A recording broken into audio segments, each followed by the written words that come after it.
একসময় তো কওমে নিসাবে জেনারেল সাবজেক্টগুলি ছিল। ওস্তাদ হজরত মৌলানা আরশাদ মাদানী দামাত বারাকাতুহুম এটা স্পষ্ট করেছেন। তার মহান পিতা এবং এই উপমহাদেশের অন্যতম শ্রেষ্ঠ আলেম হজরত মৌলানা সৈয়দ হোসেন আহমদ মাদানী রহমতুল্লাহ নিজের একটা নিসাব আছে। সেই নিসাবে জেনারেল সাবজেক্টগুলি রাখা হয়েছে। ওই নিসাব মুআসসাসা ইলমিয়া থেকে পুনর্মুদ্রণের উদ্যোগ নেওয়া হয়েছে, শীঘ্রই এটা চেপে আসবে। এমনিতে বেফাকুল মাদ্রাসার নিসাবেও তো এটা আছে, জেনারেল সাবজেক্টগুলি আছে। বেফাক সারা বাইরে অন্য অন্য যে বোর্ডগুলি আছে তাতে তার অবস্থা আমার ভালো জানা নেই, কিন্তু বেফাকুল মাদ্রাসা আছে। তবে এটা আরও ভালো রকমের থাকা দরকার। বইগুলি আরও সুন্দর করে সুচিন্তিতভাবে লেখা উচিত। কোরআন ও হাদিসের এলেম ভালোভাবে রপ্ত করার জন্যে এবং এই এলমকে সর্বত্র ছড়িয়ে দেওয়ার জন্যে জেনারেল সাবজেক্টগুলি জরুরি। যেমন আধুনিক বিজ্ঞান। আধুনিক বিজ্ঞানের যে পরীক্ষিত বিষয়গুলি, যার বস্তুনিষ্ঠতা, যার সত্যতা প্রমাণিত, এগুলি আলেমদের জানা দরকার।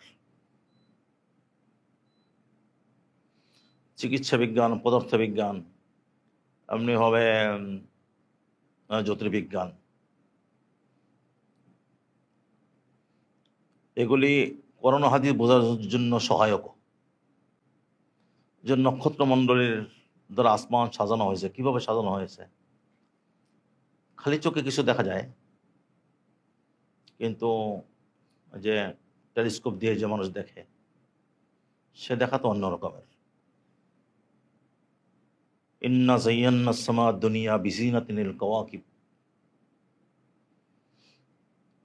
যে আল্লাহ তাআলা নক্ষত্রের শোভা দিয়ে আসমান সাজিয়েছেন।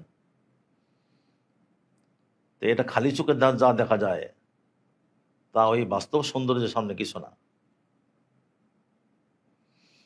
এইসব জিনিস বুঝতে হলে বিজ্ঞান সম্পর্কে কিছু জানা থাকা দরকার।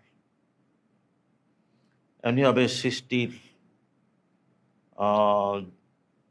যে পরিক্রমা, মাতৃগর্ভ মানব জন্মের শুরু থেকে শেষ পর্যন্ত, দুনিয়ার এই আলো বাতাস এর গতি প্রকৃতি বোঝার জন্যে পানি, অক্সিজেন, এই জাতীয় আরো সব কিছুই, মানে এই বস্তু জগতের যাবতীয় বিষয়, এটা বিজ্ঞান জানা থাকলে যতটা ভালোভাবে বোঝা যায়, ততটা আমরা যারা বিজ্ঞান ভালো জানি না, পড়িনি, তারা ততটা ভালো বুঝতে পারি না।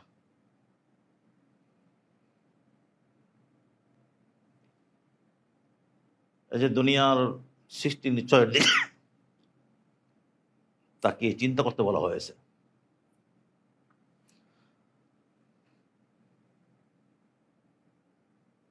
যে উলুল আলবাব বলা হয়েছে, যে যারা আল্লাযীনা ইয়াযকুরুনাল্লাহা কিয়ামান ওয়া কুউদান ওয়া আলা জুনুবিহিম ওয়া ইয়াতাফাক্কারুনা ফী খালকিস সামাওয়াতি ওয়াল আরদ রব্বানা মা খালাকতা হাযা বাতিলা সুবহানাকা ফাকিনা আযাবান নার। এই বস্তু নিচয়ের ভিতরে চিন্তা ভাবনা করে আল্লাহ পর্যন্ত বোঝা আর বলে ওঠা যে আল্লাহ তুমি এগুলি অহেতুক সৃষ্টি করনি। এই যে আল্লাহ অহেতুক সৃষ্টি করেননি, কাজের জন্য সৃষ্টি করেছেন, এটা যে ব্যক্তি বিজ্ঞান জানবে, জানা থাকবে যার, সে যতটা বুঝবে অন্যরা তো অতটা গভীরভাবে বুঝতে পারবে না।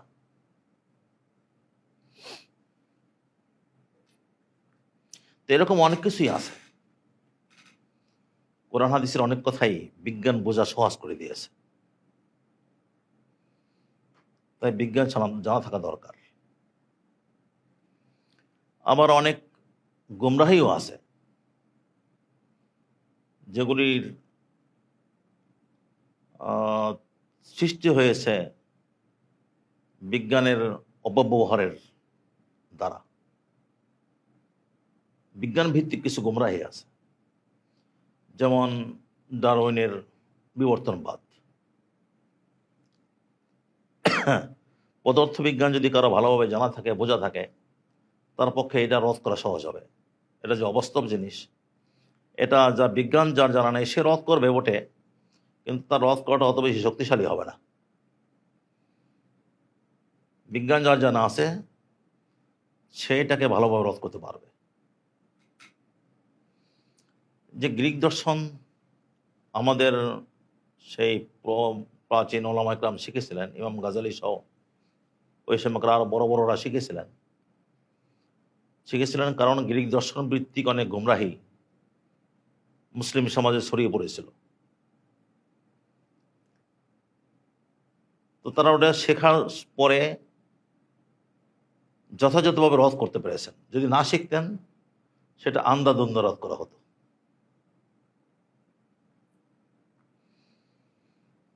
এই জন্যই আমরা মনে করি যে একজন আলেমের বিজ্ঞানের বিভিন্ন শাখা প্রশাখা সম্পর্কে মৌলিক জ্ঞানটা থাকা দরকার। এমনিভাবে গণিত গণিত বিজ্ঞান এত অবিচ্ছেদ্য। গণিত যে জানবে না বিজ্ঞানও সে ভালো বুঝবে না। হযরত নানবী রহমতুল্লাহ আলাইহি যে মহামূল্যবান রচনাবলী রেখে গেছেন, ওগুলি বোঝার জন্য গণিতের দরকার। গণিতের সাহায্যে তিনি অনেক কঠিন কঠিন বিষয় হল করেছেন।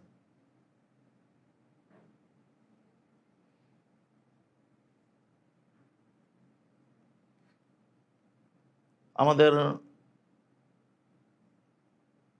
ইলমের একটা বড় শাখা হলো ফারাইজ, ইলমুল ফারাইজ। এখনো তো গণিতের দরকার। যখন মাসালা জটিল হয়ে যায় তখন গণিত যারা ভালো জানা নেই তার পক্ষে সমাধান করা সহজ কঠিন হবে।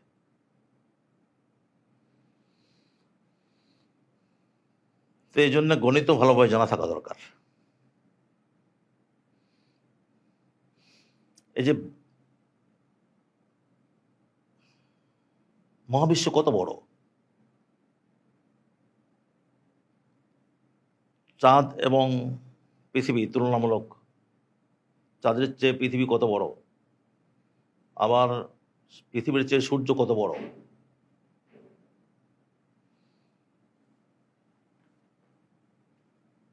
আর এগুলির গতি, যে মহাবিশ্বে এগুলি যে ছুটে বেড়াচ্ছে,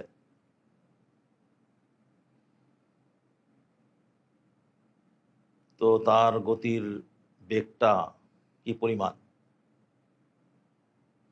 এসব বিজ্ঞান যারা জানা নাই সে ভালো বুঝতে পারবে না। আলোকবর্ষ বলতে কি বোঝায়? বিজ্ঞান যে বলেছে যে কোনো কোনো নক্ষত্র কত আলোকবর্ষ দূরে আছে, তো এটা যে গণিত জানা না সে কেমনে বুঝবে?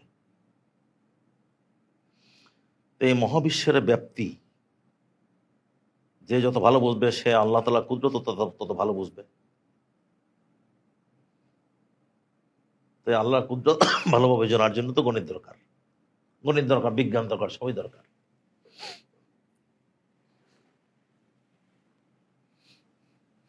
যাদের ঈমান নাই তারা এই বিজ্ঞান তারা পড়াশোনা করেছে, জেনেছে, কিন্তু বিজ্ঞান দ্বারা এর মূল হাকিকত পর্যন্ত বুঝতে পারে নাই।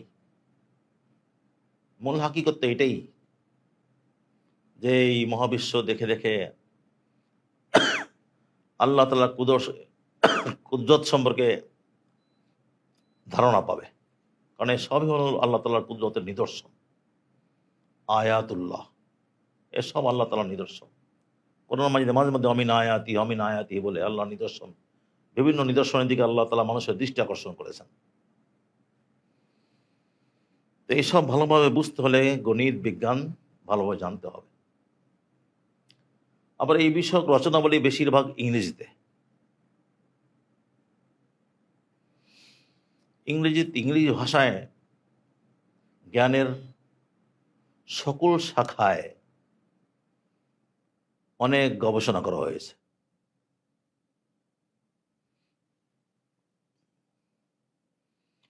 এনসাইক্লোপিডিয়া ব্রিটানিকা সহ এরকম অনেক বড় বড় বিশ্বকোষ আছে যা ইংরেজি ভাষায় লেখা।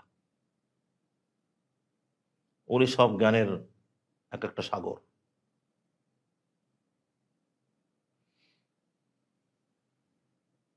তো আল হিকমাতু দাল্লাতুল মুমিন আইনা ওয়াজাদাহা আখাযাহা। জ্ঞান বিজ্ঞান এ হলো মানুষের মুমিনের হারানো সম্পদ, যেখানে পাবে সেখান থেকে এসে কুড়িয়ে নেবে।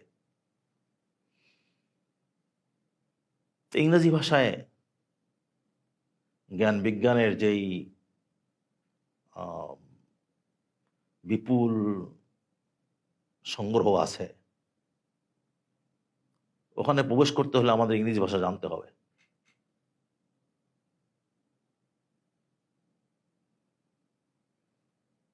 ইংরেজি ভাষায় ইসলামের বিরুদ্ধে অনেক কিছু লেখা হয়েছে এবং ইংরেজি ভাষাভাষী অনেকগুলি পড়ে বই লেখা হয়েছে ইসলামী, কিন্তু তার ভিতরে ঢোকানো হয়েছে যত সব ইসলাম বিরোধী চিন্তা ভাবনা। ওইসব পড়ে পড়ে মানুষ বিভ্রান্ত হয়। আমাদের দেশে যারা উচ্চশিক্ষিত লোক জেনারেল লাইনের, তারা দিন শেখে ওই ইংরেজি বইপত্র পড়ে, আর ওইগুলো পড়ে পড়ে উল্টাপাল্টা শেখে। ওইগুলো আমাদের জানা দরকার যে ইংরেজি ভাষায় ইসলামের নামে কি কি অনইসলামিক কথা লেখা হয়েছে এবং ইসলাম বিরোধিতায় ইংরেজি ভাষায় কি কি কাজ হয়েছে, এসব আমাদের জানা দরকার। ওসব আমাদের জানা না থাকলে যারা ওইগুলি পড়ে পড়ে বিভ্রান্ত হচ্ছে, তো ওদেরকে সতর্ক সচেতন করা কঠিন হবে। বরং আমরা তো ওদের কাছে যেতেও পারি না এই ভাষার অভাবে। ইংরেজি ভাষা জানা না থাকায় ওই স্তরের লোকের কাছে আমাদের যাওয়া কঠিন। ওদের কথা আমরা বোঝে না, আমাদের কথা ওরা বোঝে না। আমরা ওদেরকে বুঝি না, ওরা আমাদেরকে বোঝে না। ওদেরকে তো বোঝা দরকার। ইমাম গাজী রহমতুল্লাহ বলেছেন যে তার আহলে জামানাকে যে চেনে না সে জাহেল। তো এই আহলে জামানাকে তো আমরা চিনি না, জানি না, কারণ না আমরা ওদের কাছে পৌঁছতে পারি না ওরা আমাদের কাছে আসে। এটা ইংরেজি ভাষা জানা না থাকার কারণে। এমনিভাবে ইংরেজ জগতে দিনের সহি প্রচার, এর জন্য ইংরেজি ভাষা জানা দরকার। এই নানা প্রয়োজনে আমাদেরকে ইংরেজি ভাষাও জানতে হবে, ভালোভাবে জানতে হবে। ইংরেজি বলা, লেখা, রপ্ত করতে হবে। এভাবে ইংরেজি, গণিত, বিজ্ঞান এসব ওলামাকে ভালোভাবে রপ্ত করতে হবে। ওলামা কেরাম এগুলো জানা দরকার। ওলামা কেরামের কাছে জ্ঞানের মূল জিনিসটা তো আছে, আসল জ্ঞান তো কোরআন হাদিসের জ্ঞানই, আর ওইগুলি এর জন্য সহায়ক, বোঝার জন্য সহায়ক এবং প্রচারের জন্য সহায়ক। তো সহায়ক বিদ্যাকে উপেক্ষা করা ঠিক না।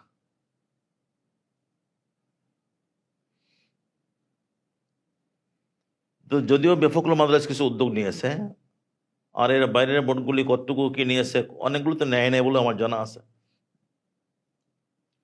কিন্তু তারপরও যতটুকু উদ্যোগ নিয়েছে অতটুকু প্রশংসনীয়, কিন্তু আরো হওয়া দরকার। এসব বিষয়ে আলো ভালোভাবে পড়া দরকার। তাছাড়া ভূগোল, ইতিহাস, যে তারিখের ইতিহাসের অনেক কিতাব আমাদের আকাবির আসলাফ লিখে গেছেন, কিন্তু আমাদের পাঠ্যসূচিতে তা নাই। ওগুলো থাকা দরকার। ভূগোল সম্পর্কেও তো অনেক কিতাব লেখা আছে। বাকি বাংলা ভাষায় আমাদের নিসাবের ভিতরে নেই, কিন্তু জেনারেল শিক্ষায় আছে। ভূগোল তো জানা জরুরি।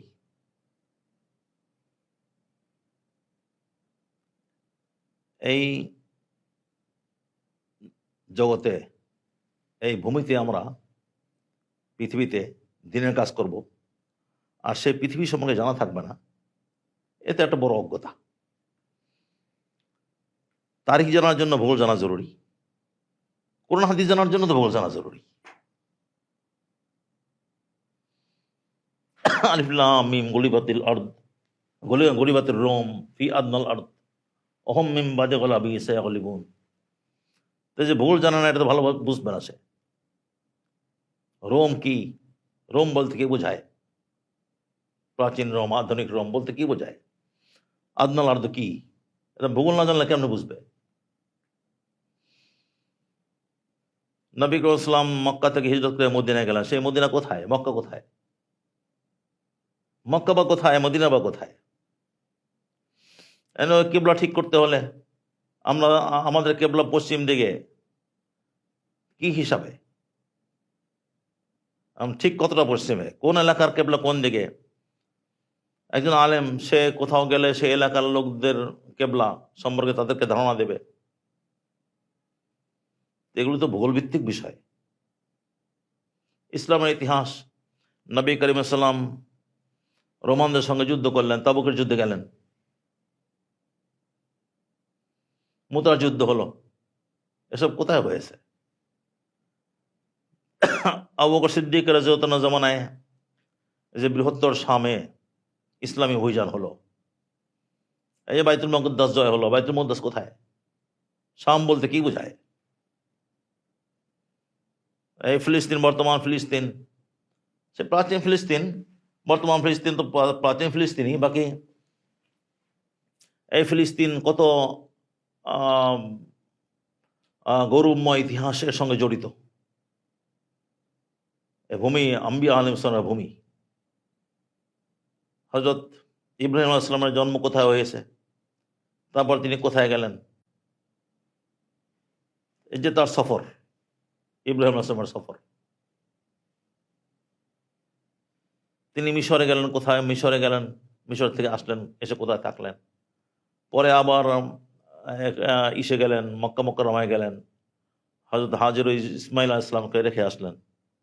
এই যাবতীয় বিষয় তো ভূগোলের সঙ্গে সম্পৃক্ত। ইসলামের বিজয় ইতিহাস, ইসলাম মিশরে যাওয়া, সেখান থেকে পশ্চিম আফ্রিকা একদম সেই ই পর্যন্ত মরক্কো, সেখান থেকে আবার স্পেন, স্পেন বিজয়, উসমানী খেলাফত। উসমানী খেলাফত নিয়ে আমরা গৌরব করি, কি বিশাল বিস্তার এর ছিল। পশ্চিম পূর্ব ইউরোপ এর অধীন ছিল। সে পূর্ব ইউরোপ বলতে কি বোঝায়, কোন কোন দেশ এর মধ্যে ছিল?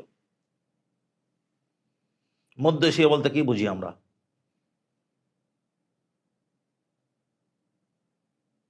উমাইয়া আমলে যে মধ্য এশিয়া জয় হলো, সেই একদম চীনের প্রাচীর পর্যন্ত বসে গেল ইসলামী বাহিনী। কোথায় মুসলিমের যে বিজয় ইতিহাস, সিন্ধু বিজয়, মুসলমানদের লাহোর বিজয়, সেখান থেকে আবার দিল্লিতে আসা।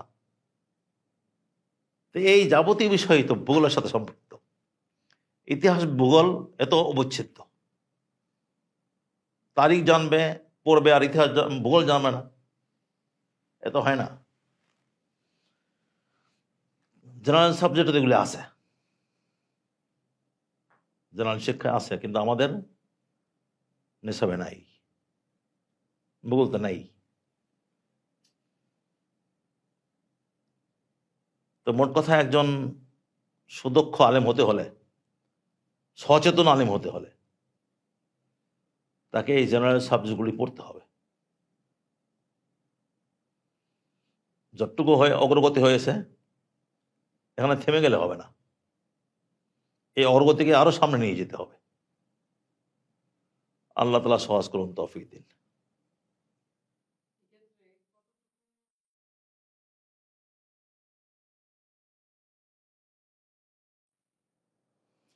যে কোনো বিদ্যা ভালোভাবে অর্জন করতে হলে পরীক্ষার দরকার আছে।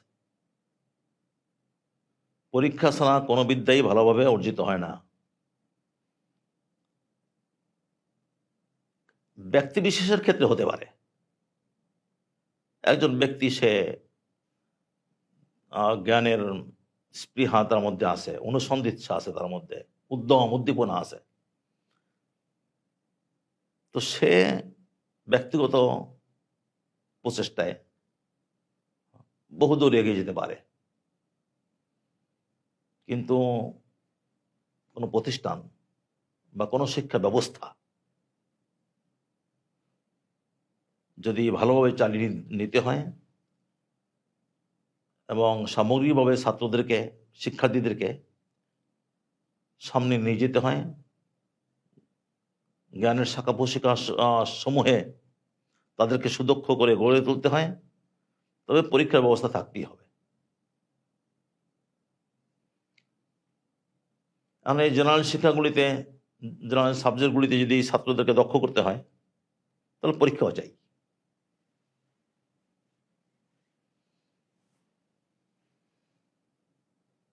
এখন তো সবচেয়ে ভালো ছিল এটাই যে আমাদের যে কওমি শিক্ষা ব্যবস্থা, এর যদি সত্যিকারের স্বীকৃতি থাকতো, যেইটা আছে ওটা হাতির দাঁত দেখানোর জন্য কোনো কাজের না।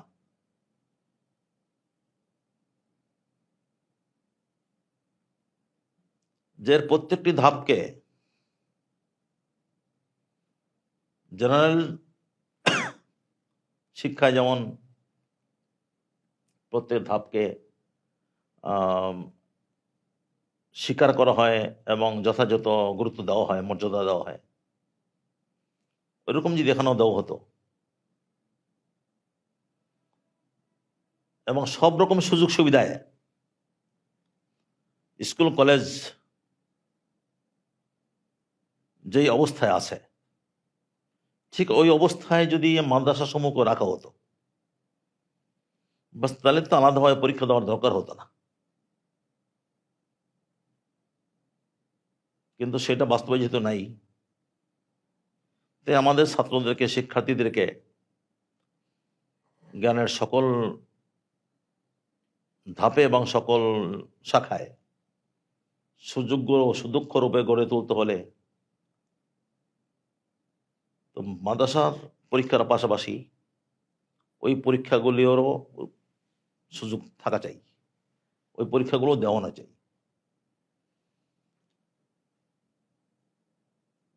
এটা এই জন্য নয় যে তারা ওই সার্টিফিকেট দিয়ে পরবর্তীতে ওই লাইনে চলে যাবে, মানে এটা কেবলই তাদের দক্ষতা বৃদ্ধির জন্য। যখন তাদের এই পরীক্ষাটা বৃহত্তর ছাত্র সমাজের সঙ্গে হবে, তখনই বোঝা যাবে যে তাদের শিক্ষাটা ঠিক কি মাত্রার হচ্ছে, কি মানের হচ্ছে।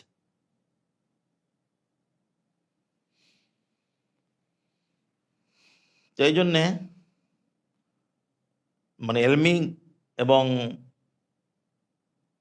এই জ্ঞানগত দক্ষতা বৃদ্ধির জন্যেই জেনারেল সাবজেক্টগুলির স্কুল কলেজের মাধ্যমে পরীক্ষা দেওয়ানো, এর জরুরত আমরা মনে করি। তবে হ্যাঁ, কোনো শিক্ষার্থী যদি ওই সার্টিফিকেট দিয়ে পরে কলেজে চলে যায়, যদি যায়, তো সেটাকে আমরা মন্দ দৃষ্টিতে দেখব না। এমনিতে যে খুব বেশি যায় তা না। যেসব মাদ্রাসায় এই পরীক্ষার ব্যবস্থা নেয়, তাদের অনেক ছাত্রই আলিয়া মাদ্রাসায় চলে যায়, আলিয়া মাদ্রাসায় পরীক্ষা দেয়, পরবর্তীতে ওই লাইনেই চলে যায়, এদের সংখ্যা অনেক বেশি। সেই তুলনায় আমাদের ছাত্ররা যারা এসএসসি পরীক্ষা দিচ্ছে, তারা কলেজ ইউনিভার্সিটিতে খুব বেশি যাচ্ছে না, অল্পই যায়। বাকি যদি যায় আমরা সেটাকে নিন্দা করব না, খারাপ দৃষ্টিতে দেখব না, বরং তাদেরকে আমরা আমাদের সঙ্গে জড়িয়ে রাখবো, বরং যে চলে গেছে তাকে ওই লাইনে আরও সামনে অগ্রসর হওয়ার জন্য উৎসাহই দেব। সে যখন চলে গেছে তো সেই চলে যাওয়াটার জন্য আমাদের সঙ্গে সম্পর্ক ছিন্ন করে না হয়, বরং তাদেরকে উৎসাহ দিয়ে ওই লাইনে আরও উন্নতি করার সে যাতে চেষ্টা করে সেই ফিক্রি আমরা করব। কারণ তারা যদি জেনারেল লাইনে গিয়ে বড় হতে পারে তাহলে তাদের দ্বারা ওই জগতে অনেক কাজ হতে পারে, ওদের দ্বারা অনেক কাজ নেওয়া সম্ভব।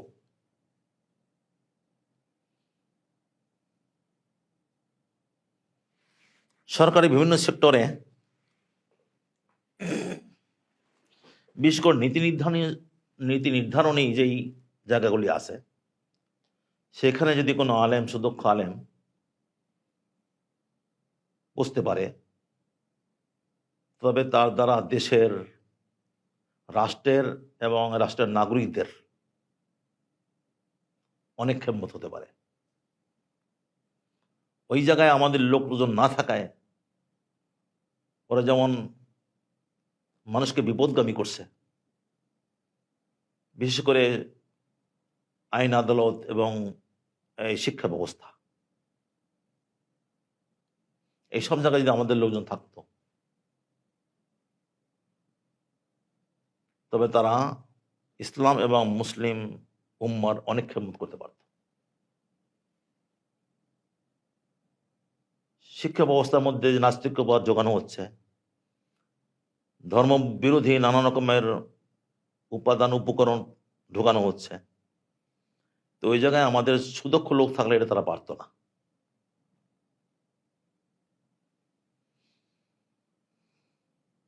এমনিভাবে আদালতি কার্যক্রম যদি ওলামার হাতে থাকতো তাহলে তো স্বয়ংক্রিয়ভাবেই রাষ্ট্র অনেকখানি ইসলামী হয়ে যেত। এই জন্য ওই জায়গায়, সব জায়গায়ও সুদক্ষ আলেমের দরকার আছে।